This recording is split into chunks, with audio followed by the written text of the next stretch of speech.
এবং দশম শ্রেণীর সুপ্রিয় শিক্ষার্থীবৃন্দ, নমস্কার। আশা করি তোমরা সবাই ভালো আছো। উচ্চতর গণিত ভার্চুয়াল ক্লাসে স্বাগত জানাচ্ছি। আমি জ্যোতিষনাথ চক্রবর্তী, সিনিয়র শিক্ষক, Hazrat Shah Ali model high school. পদার্থবিজ্ঞান সপ্তম অধ্যায় তরঙ্গ ও শব্দ। এর আগে আমরা তরঙ্গ নিয়ে আলোচনা করেছি। আজকে আমরা আলোচনা করব শব্দ নিয়ে। আমরা আলোচনা করব কি নিয়ে? শব্দ নিয়ে। তাহলে প্রথমে আমরা জানব শব্দটা কি। শব্দ কি। শব্দ হলো এক ধরনের শক্তি। শব্দটা কি? এক ধরনের শক্তি। যেমন আমরা এখানে একটা কলম দিয়ে আঘাত করলাম, শব্দ উৎপন্ন হলো। এই যে আমরা কথা বলছি, এটা কিন্তু শব্দ। এরকম বিভিন্ন ভাবে শব্দ। এই শব্দটা হলো এক ধরনের শক্তি, যা আমাদের কানে শ্রবণের অনুভূতি জন্মায়। শব্দটা কি করবে? আমাদের কানে শ্রবণ বা কোনো কিছু শোনার অনুভূতি জন্মাবে। এখন এই শব্দ সৃষ্টি হওয়ার জন্য একটা উৎসের প্রয়োজন। শব্দ সৃষ্টির জন্য কি প্রয়োজন? একটা উৎস প্রয়োজন। এই শব্দ সঞ্চারণের জন্য, উৎস থেকে শব্দ সঞ্চারণের জন্য, অর্থাৎ বিভিন্ন জায়গায় শব্দটা যাওয়ার জন্য লাগবে মাধ্যম। কি লাগবে? মাধ্যম। অর্থাৎ শব্দ সঞ্চারণের জন্য লাগবে একটা মাধ্যম। আবার এই শব্দটা শোনার জন্য কি লাগবে? একটা রিসিভার বা গ্রাহক যন্ত্র। একটা গ্রাহক যন্ত্র। তাহলে এই শব্দ যেহেতু শক্তি, তাহলে অবশ্যই এই শব্দ দিয়ে আমরা কাজ করতে পারবো। কারণ কাজ করার সামর্থ্যকেই বলা হয় শক্তি। কাজ করার সামর্থ্যকেই কি বলা হবে? শক্তি। তাহলে শব্দ উৎপত্তির জন্য লাগবে একটা উৎস, সঞ্চারণের জন্য লাগবে একটা মাধ্যম, আর গ্রহণের জন্য লাগবে একটা রিসিভার। যেমন আমাদের মুখ হইল, মুখ থেকে আমরা শব্দটা উৎপন্ন করি। আসলে মুখ থেকে না, শব্দটা উৎপন্ন হয় আমাদের ষড়যন্ত্রে। সেখানে বের হয় মুখ দিয়ে, বাতাস দিয়ে প্রবাহিত হয়, সেটা আমাদের কানে গিয়ে সেটা আমরা শুনতে পারি। অর্থাৎ এখানে কানটা হলো কি? রিসিভার। শব্দ তিনটা মাধ্যমেই চলতে পারে: কঠিন, তরল এবং বায়বীয়। তবে কঠিন মাধ্যমে শব্দ চলে সবচেয়ে দ্রুত, তরল মাধ্যমে তার থেকে কম, আর বায়বীয় মাধ্যমে তার চেয়েও কম। এটা আমরা এর আগের ক্লাসে আলোচনা করেছি, কোন মাধ্যমে শব্দের বেগ কত। কিন্তু শব্দ সঞ্চারণের জন্য যেহেতু মাধ্যম দরকার, যদি কোনো মাধ্যম না থাকে বা মাধ্যম বাধা পায়, তাহলে কিন্তু শব্দটা সঞ্চারিত হতে পারবে না। অর্থাৎ শূন্য মাধ্যমে শব্দ সঞ্চারিত হতে পারবে না। শব্দ সঞ্চারণের জন্য অবশ্যই কোনো না কোনো মাধ্যম লাগবে। সেটা হতে পারে কঠিন, সেটা হতে পারে তরল, সেটা হতে পারে বায়বীয়। এখন এই যে বিভিন্ন উৎস আছে, সবচেয়ে পরিচিত উৎস, মানে যে আমরা যে কথা বলি, সেটা হলো আমাদের কণ্ঠ। আমাদের কণ্ঠ। আমাদের ফুসফুস থেকে বায়ু বের হয়, আবার বাতাস থেকে আমরা সেই বায়ুটা ফুসফুসে গ্রহণ করি।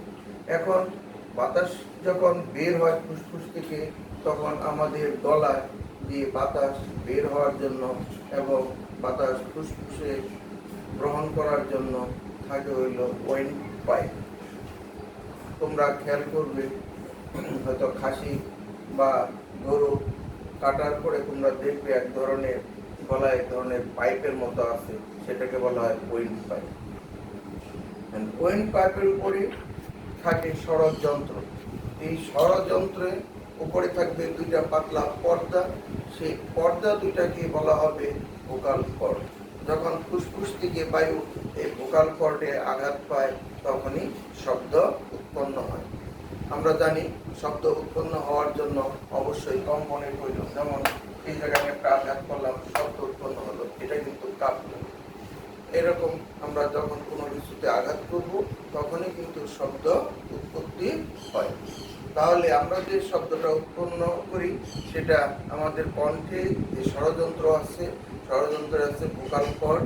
এই ভোকাল কর্ডে যখন সেটা আঘাত পায় তখনই সেখানে কম্পনের সৃষ্টি হয়, আর কম্পনের সৃষ্টি হওয়ার ফলেই কিন্তু শব্দ উৎপত্তি।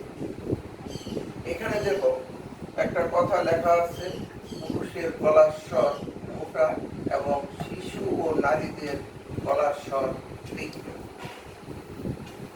আমরা জানি পুরুষরা সাধারণত কর্কশ ভাষায় বা মোটা গলায় কথা বলে, আর শিশু এবং নারীরা চিকন স্বরে কথা বলে, অর্থাৎ তাদের কথাগুলো কিন্তু চিকন হয় বা তীক্ষ্ণ হয়।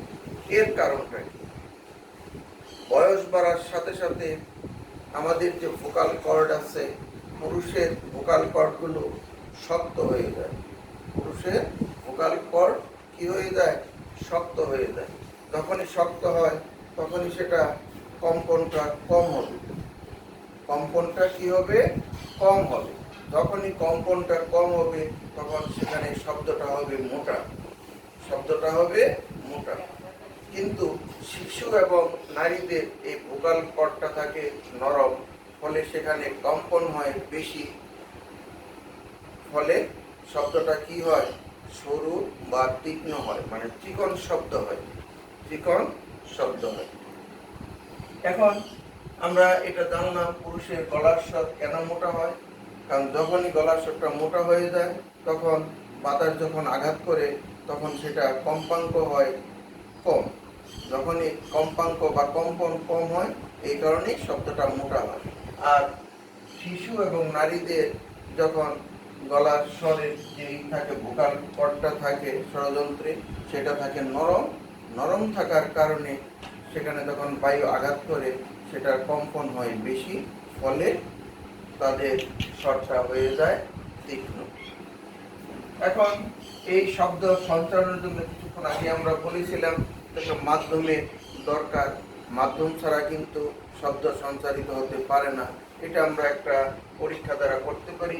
এখানে দেখো আমরা একটা কি করেছি, জার নিয়েছি, দেখো বেল জার। এখানে আছে ইলেকট্রিক একটা ঘন্টা আছে, এখানে বাইরের থেকে সুইচ দ্বারা যুক্ত করা, আবার এখানে বেল জারের নিচে পাইপ দ্বারা সংযুক্ত করা আছে। যখন আমরা এখানে বাতাস পূর্ণ থাকবে, আমরা যখন সুইচ টিপব তখন কিন্তু ঘন্টা বাজতে থাকবে এবং আমরা সেই শব্দটা শুনতে পাবো। এখন যদি আমরা কি করি, ভিতর থেকে বাতাসটা আস্তে আস্তে বের করে নেই, তখন কিন্তু এই বেলজারের ভিতরটা বাতাস থাকবে না, ফলে শূন্য হয়ে যাবে।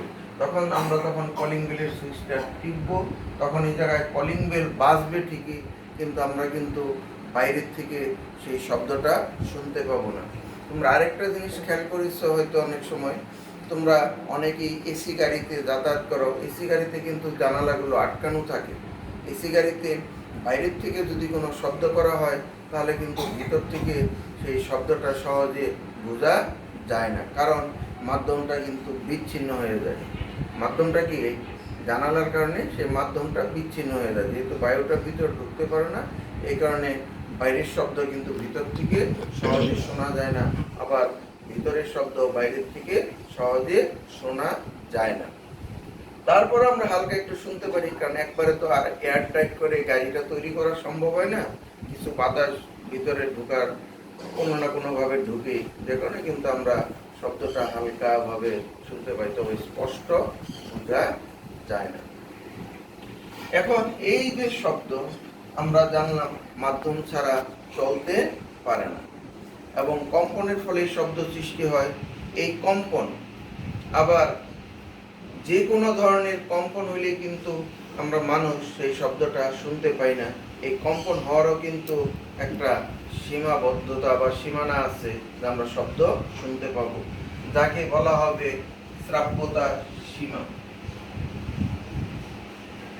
তাকে আমরা কি বলবো?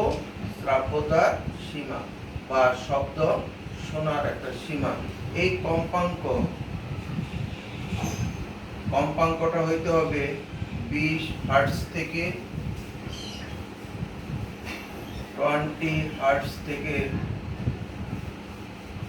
20,000 হার্টজ। এই কম্পাঙ্ক যদি 20 হার্টজ থেকে 20,000 হার্টজের মধ্যে থাকে তাহলেই কিন্তু আমরা সেই শব্দগুলো শুনতে পাবো।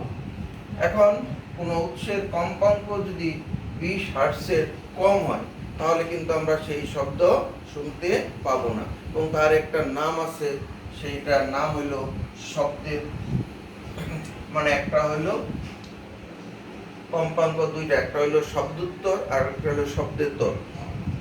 শব্দোত্তর আরেকটা কি শব্দেতর, বা শ্রবণাত্মিক আরেকটা হলো শ্রুতি পূর্ব। তাহলে 20,000 হার্টজ যদি হয় সেটা হলো শ্রুতি পূর্ব, আর 20,000 হার্টজ যদি হয় কম্পাঙ্ক এর চেয়ে বেশি তাহলে সেটা হয়ে যাবে কি শ্রবণাত্মিক, অর্থাৎ আমার শোনার ক্ষমতার থেকেও সেটা কি হয়ে যাবে বেশি হয়ে যাবে। তাহলে একটা হবে কি শ্রুতিপূর্ব আর একটা হবে শ্রবণাত্মিক, একটা হবে শব্দোত্তর আর একটা হবে শব্দোত্তর দুইটা, একটা হবে আলট্রা ইনফ্রাসাউন্ড আর একটা হবে আলট্রাসাউন্ড। আলট্রাসাউন্ডটা হবে যদি 20,000 হার্টজের বেশি হয়, আর ইনফ্রাসাউন্ডটা হবে যদি 20,000 হার্টজের কম হয়। তোমরা এটা ভালোভাবে পড়বে। সবাই সুস্থ থেকো, ভালো থাকো, স্বাস্থ্যবিধি অনুসরণ করে চলো।